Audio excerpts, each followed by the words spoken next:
जय गो माता, जय गोपाल। विश्व का सबसे बड़ा गोसेवा संस्थान श्री गोधाम महातीर्थ पथमेड़ा, जो परम श्रद्धेय गौरीशी स्वामी श्री दत्त शरणानंद जी महाराज द्वारा स्थापित एवं संचालित है, उनका एक विशिष्ट प्रकल्प श्री मनोरमा गोलोक तीर्थ नंदगांव की भूमि, जहां पर बहुत विराट परिसर में पूज्य गोमाताएं विराजमान हैं और उनके मध्य में यह चातुर्मास्य होने जा रहा है। आज इस मुंबई महानगर में हम सब प्रेस कॉन्फ्रेंस के लिए उपस्थित हुए। गोवत्स विठल कृष्ण, हमारे श्री प्रताप राज जी राजपुरोहित, महामंत्री गोधाम महातीर्थ पथमेड़ा, श्री अजय राज जी पोसिंत्रा जो गोधाम पथमेड़ा की ट्रस्टी हैं, केंद्रीय मंत्री श्री नरेंद्र जी धानोल। हम लोग श्री गोधाम महातीर्थ पथमेड़ा के बारे में लगभग सब लोग जानते हैं। वर्तमान समय में 1.5 लाख से भी अधिक निराश्रित, असहाय, पीड़ित गोवंश और नरगोवंश की पूज्य भाव से सेवा और शुश्रूषा हो रही है। यह आपको बताया कि चातुर्मास्य काल जो संत महापुरुष होते हैं, वे वर्ष में 2 माह किसी एक स्थान पर विराजमान होकर के अपनी साधना, तप, अनुष्ठान संपादित करते हैं और उस समय में आप हम सब लोगों को सत्संग का, उनके दर्शन का, उनकी वाणी का लाभ प्राप्त हो रहा है। 29 जुलाई से यह चातुर्मास्य अनुष्ठान प्रारंभ हो रहा है, जो 26 सितंबर तक आयोजित होगा। श्री मनोरमा गोलोक तीर्थ नंदगांव में 15,000 गोवंश के मध्य में जगतगुरु शंकराचार्य पश्चिमामनाय शारदा पीठाधीश्वर श्री सदानंद सरस्वती जी महाराज मनोरमा गोलोक तीर्थ नंदगांव की भूमि पर आ रहे हैं। प्रथम बार किसी जगतगुरु शंकराचार्य का गौशाला में चातुर्मास्य हो रहा है। पूज्य पथमेड़ा महाराज जी की प्रेरणा से विविध उत्सव इस 2 माह पर्यंत प्रतिदिन श्रावण मास में भगवान शिव का रुद्राभिषेक, भाद्रपद मास में भगवान शालिग्राम का अर्चन, सहस्रार्चन, नित्य प्रवचन, सुरभि हरिहर महापूजा, पूज्या गोमाता का प्रत्यक्ष पूजन और अलग अलग समय में अलग अलग विद्वानों द्वारा, महापुरुषों द्वारा भागवत जी की कथा, रामायण की कथा, नानी बाई का मायरा, शिव पुराण की कथा, गोभक्तमाल की कथा, नानी बाई का मायरा इत्यादि अनेक उत्सव भी आयोजित होने जा रहे हैं। इस सब में जगतगुरु शंकराचार्य भगवान का सानिध्य रहेगा। इस उत्सव में, इस 2 माह की अवधि में जितने भी उत्सव आएंगे, उन सब उत्सवों में भी आप हम सब लोग सहभागी बनेंगे। पूरे भारतवर्ष के जितने भी गोभक्त गोधाम पथमेड़ा के जुड़े हुए हैं, उन सब लोगों ने मिलकर के पूज्य जगतगुरु जी का समय मांगा और उन्होंने कृपा पूर्वक समय प्रदान किया, जो अभी 2 माह पर्यंत यह चातुर्मास्य का व्रत आयोजित होगा। और ये चातुर्मास्य का व्रत अनुष्ठान किस लिए होता है?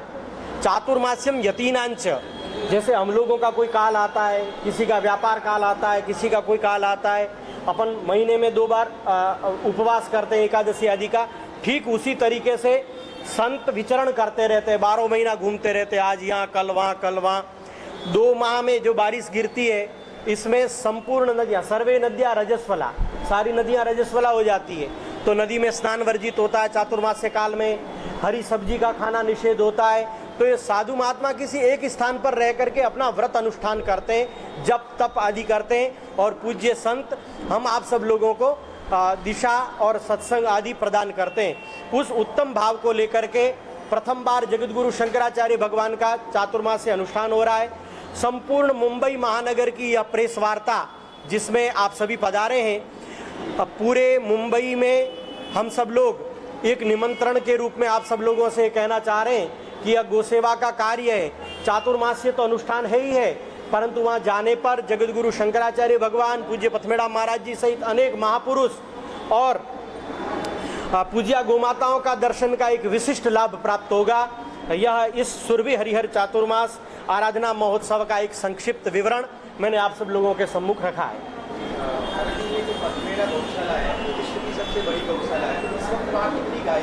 वर्तमान समय में देखिए, गोधाम पथमेड़ा की अनेक प्रकल्प है। पथमेड़ा गौशाला है मूल, पथमेड़ा गौशाला में 15,000 गोवंश हैं। पथमेड़ा का ये जो ब्रांच है, जहाँ ये शाखा है नंदगांव, इसमें 15,000 हैं।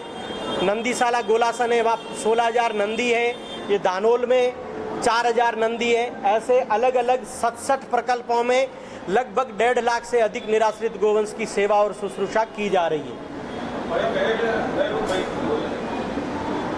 गौशाला का चातुर्मास मुंबई में प्रेस कॉन्फ्रेंस का उद्देश्य क्या है? नंबर 1 जी। नंबर 2 आपके पास पथमेड़ा से जुड़ी क्या जिम्मेदारी है? नंबर 2 नंबर 3 सिमरा सर्वे के साथ में और कौन के साथ जी का मुंबई में आप सब लोगों को निमंत्रण देने का एकमात्र यही उद्देश्य है कि सनातन धर्म के सभी अनुयायी जो इस माया नगरी में रहते हैं, जो गाय से जुड़े हुए हैं, वे अधिक से अधिक मात्रा में इस अनुष्ठान में सम्मिलित होवे। हमारे घर का उत्सव होता है, हम पत्रिका छापते हैं, न्योता देते हैं, तो हम लोग भी ये निमंत्रण देने आए हैं कि आप इस चातुर्मास में पधारिए, पूज्या गोमाता का दर्शन करिए, संतों का दर्शन करिए और उनका लाभ प्राप्त करिए। हम लोग गोधाम महातीर्थ पथमेड़ा के प्रतिनिधि मंडल के रूप में राष्ट्रीय कार्यकारिणी के सदस्य इस प्रेस कॉन्फ्रेंस को संबोधित करने के लिए यहाँ चारों उपस्थित हैं। जगतगुरु शंकराचार्य भगवान के साथ में अनेक महापुरुष आने वाले हैं। इस पत्रिका में सबका उद्धरण भी दिया हुआ है। चातुर्मास कौन करेंगे उनके साथ चातुर्मास उनके यतिवृंद करेंगे जो वहीं पर रह करके प्रतिष्ठित महापुरुष हुए हैं। बाकी उनके शिष्य मंडल आदि हैं। बाकी पूज्य पथमेड़ा महाराज जी हैं और पथमेड़ा महाराज जी के साथ रहने वाले पूज्य संतगण हैं, वे लोग इस चातुर्मास व्रत अनुष्ठान को संपादित करेंगे।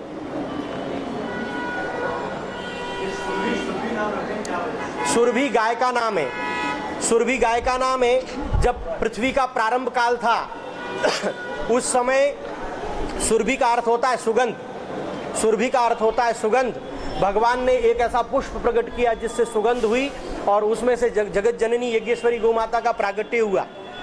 सुरभि का अर्थ है सुगंध और जो गाय है उसका नाम है सुरभि। गाय जो है वो भगवान का साक्षात नारायण का विग्रह इस पृथ्वी पर है। ये हम आप नहीं कह रहे, हमारे वेदों में लिखा है गावो साक्षात नारायण विग्रह। मेरा निवेदन है, जैसे कि पथमेड़ा में ये चातुर्मास हो रहा है और कल मुंबई में ये प्रेस कॉन्फ्रेंस हुआ है, तो यहाँ के जितने भी हमारे हिंदू सनातन धर्म प्रेमी है, तो दान में भामाशाह है जो गायों की सेवा के लिए, सम्मान के लिए, सुरक्षा के लिए बहुत बड़ा योगदान देते हैं, आर्थिक सहयोग भी देते हैं, प्रेरित भी करते हैं। तो उन भामाशाह को वो भक्तों को आप क्या संदेश देना चाहिए? देखिए, जो गोधाम महातीर्थ पथमेड़ा के भामाशाह गोसेवा में लगे हुए हैं वे अकिंचन भाव से लगे हुए हैं। उनको कई पद प्रतिष्ठा, किसी पैम्पलेट में फोटो, ये 20-20 वर्ष से जो पास में बैठे ये लोग सेवाएं कर रहे हैं, आज तक कहीं इनका पत्रकारों की मतलब कहीं पत्रों में, अखबारों में वगैरह में कहीं नहीं। वे अकिंचन भाव से सेवा करते हैं और अपने पुण्य के लिए सेवा करते हैं। मैं उन भामाशाहों के माध्यम से यह निर्देश एक आप सब लोगों के सम्मुख रखना चाहूँगा कि जो लोग गोधाम पथमेड़ा से जुड़े हुए हैं, जो लोग सेवा कर रहे हैं, वे निश्चित रूप से गोमाता के वर्ण किए हुए हैं। क्यों? क्योंकि आप यहाँ बिल्डिंग बनाते हो तो अपनी एक लादी लगती है कि फलाने जी ने बनाई, ढिमके जी ने बनाई, ये किया, पर गोमाताओं को चारा देते, वो गोमाताएं तो पा गई, उसके ऊपर नाम का उल्लेख भी नहीं कर सकते। तो लगभग 200 करोड़ का चारा इन गोमाताओं के लिए प्रतिवर्ष अर्पित करने वाले सारे गोभक्त भामाशाह है। उसमें एक मुंबई भी है। ऐसे कैसे दिल्ली में कॉन्फ्रेंस हुआ है, कलकत्ता में कॉन्फ्रेंस हुआ है, जयपुर में हुआ है, बाड़मेर में, जहाँ जहाँ हम लोग उपस्थित हो सके वहाँ पर जाकर के कॉन्फ्रेंस किया है। और एक निवेदन इतना ही है कि इसके माध्यम से आप सब लोग जुड़ें। वे भामाशाह तो जुड़े हुए हैं, उनके लिए ये कॉन्फ्रेंस नहीं है।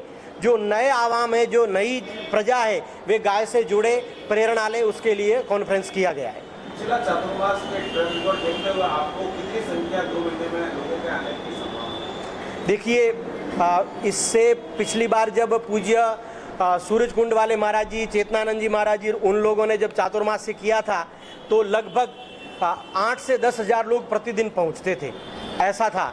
तो हम अपेक्षा करते हैं कि जगतगुरु शंकराचार्य भगवान आ रहे हैं। प्रथम बार कोई आचार्य शंकर का प्रतिनिधि गौशाला में आकर के अनुष्ठान कर रहा है, तो हमारी सबकी ये भावना है कि बहुत बड़ी मात्रा में सभी गोभक्त दर्शन करने आवे, ऐसी आशा रखते हैं।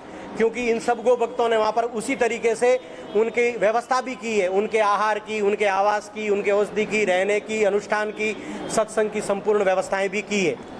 मैं हमारे अनन्य सहयोगी गोधाम पथमेड़ा के ही वरिष्ठ कार्यकर्ता आदरणीय प्रताप राज जी से निवेदन करूंगा कि आप अपनी ओर से मुंबई महानगर के सभी आवाम को, सभी गोभक्तों को सभी आस्तिक जनमानस को वे संदेश देंगे। और आप लोगों का भी कोई सवाल होगा तो आप पूछेंगे। लोग वहाँ से जुड़े हैं, उसके लेके आपका क्या रहेगा? प्रेस कॉन्फ्रेंस से आगे की कुछ क्या होगा? इसके लिए तो ये प्रेस कॉन्फ्रेंस की आपके जरिए, आप सभी पत्रकार बंधुओं के जरिए एक संदेश पूरे मुंबई में जावे कि वहाँ पर भगवान श्री शंकराचार्य सदानंद जी द्वारका पीठ के शंकराचार्य जी ने चतुर्मास वहाँ पर करने का सुनिश्चित किया है। तो हम लोग इसका आध्यात्मिक और धार्मिक सभी प्रकार का लाभ ले सकें। और इसके पीछे मुख्य उद्देश्य है कि जो वो भक्त वहाँ जाएंगे और इसका जो मतलब अर्न होगा, आर्थिक क्या बोलते हैं, आर्थिक की जो इनकम सोर्स रहेगी उसमें से 25% 25% जो पैसा है वो माता के लिए खर्च किया जाएगा। बाकी का और जो ये पूरा आयोजन है उसमें से 1 रुपया भी जो गाय का खर्चा है उसमें से हम लोग उसमें एक्सपेंडिचर नहीं करेंगे। उसका उल्टा इसमें ये फायदा होगा कि जितने भी गो भक्त हैं कुछ न कुछ तो देखे जाएंगे। उसका जो भी इनकम होगी उसकी जो 25% जो इनकम एक्स्ट्रा होगी या हम बचत करेंगे और वो गौ माता के लिए खर्चा करेंगे। और आप हमारी तो जिम्मेदारी है ही, लेकिन आपकी भी साथ साथ में सभी पत्रकार बंधुओं के बॉम्बे के तमाम भाषियों की भी जिम्मेदारी है कि वो कैसे सफल बने और इसका मैक्सिमम लाभ कैसे लेवे, यही है। और गौ माता एक कोई धार्मिक प्रतीक नहीं है, भारत का कृषि अर्थव्यवस्था का एक कीर्ति स्तंभ है और एक जीवन शैली है।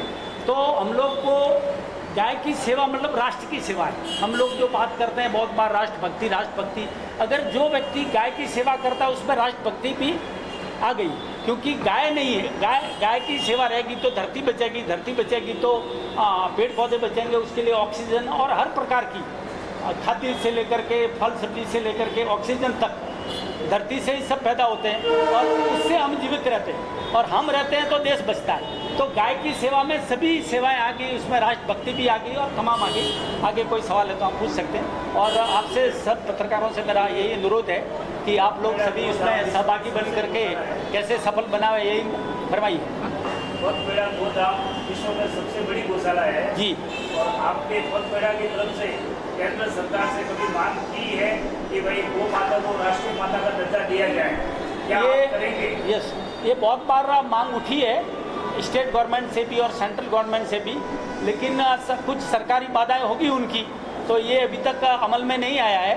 और बड़े दुर्भाग्य की बात है कि हम जिस सरकार को अपना मतलब हिंदू तत्व की सरकार मानते हैं और 12 साल हो गए उसमें अभी तक विचार नहीं किया गया, ये विचारणीय है। और आप पत्रकार लोगों का भी काम है कि इसको जोर से उठाएं ताकि सरकार तक संदेशा पहुंचे और उसमें जल्दी से जल्दी अमल में लाया जाए। एक थोड़ा हटके सवाल है कि आजकल जितने भी धार्मिक स्थल है उसमें कई तरह की चोरियाँ, डकैती, चंदा चोरी तरह के चल रहे हैं।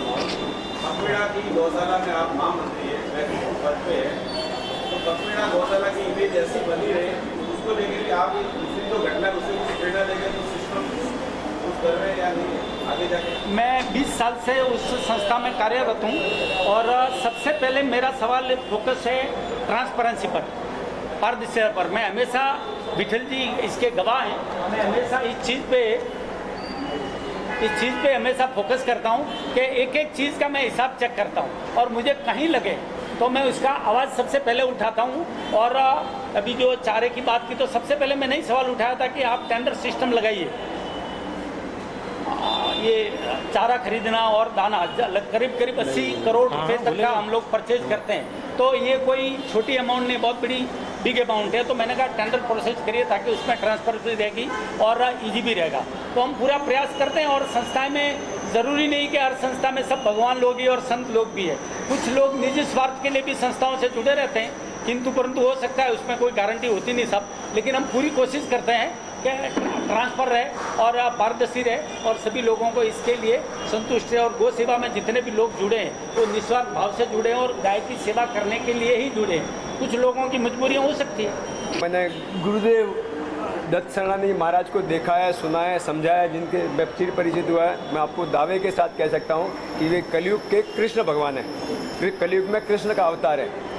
दूसरा जो चातुर्मास है उसका जो महत्व होता है, जो चातुर्मास है उसके अंदर में हमारे में कहावत है कि रमता साधु और बहता पानी दोनों शुद्ध रहते हैं। साधु भी जो रहता है 12 महीने किसी एक जगह पर रह जाए तो उसका मन वहाँ पर लग जाता है, और उसी तरह पानी भी जैसे बहता है तो वो निर्मल शुद्ध रहता है। तो साधु जब ये बरसात की सीजन आती है, चतुर्मास आता है, उस समय में 4 महीने के लिए, जब ये ट्रांसपोर्ट की सुविधाएं नहीं थी, तब 4 महीने के लिए एक जगह पर वो बैठते थे। ऐसा अभी ट्रांसपोर्ट की सुविधा हो गई और हमारे सनातन धर्म के साधुओं ने एक निश्चित करके उस चतुर्मास को 2 मास का कर दिया ऐसा।